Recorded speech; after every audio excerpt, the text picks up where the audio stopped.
Lucia Lobato se implementa programa Prioridade Tolo durante ianya mandato tinan 5 nyalaram.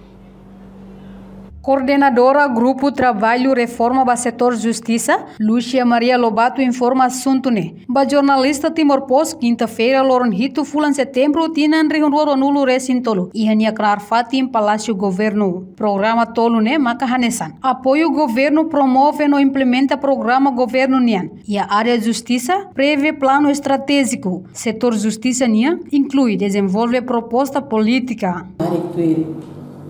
Tu despacho importante nebe magato halo maknia musu hal atau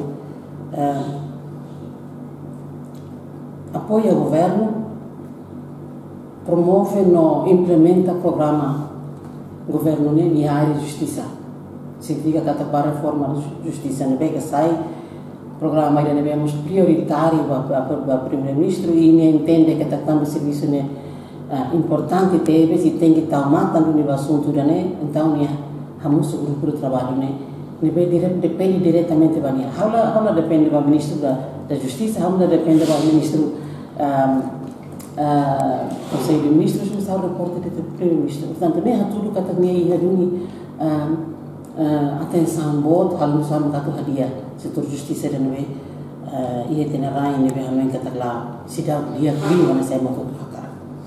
Ida fani magdiamu sumos hau atu hare rever plano estratégico setor justiça né. Depois de até em 2011 o Hira House ministra a Ministério da Justiça prepara plano estratégico para o setor da justiça.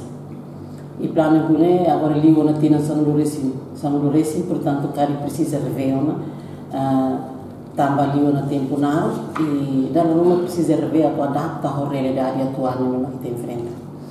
Bot sei lo que detan maka primeiro-ministro subahau kata kau atu be atu desenvolve propostas políticas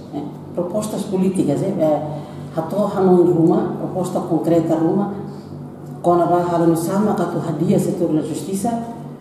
O ponto tolo ne katak reforma sai programa nebe prioritário ba primeiro-ministro no ne enia hamoso grupo trabalho tambania lá depende ba ministro justiça no ba conselho ministro mas be diretamente ba chefe governo além de ne coordenadora ba grupo trabalho e a setor justiça ne sei halo diagnóstico ba recrutamento ba perito na em Lima e a área justiça niang reportagem Febriana dos Santos televisão Timor Post.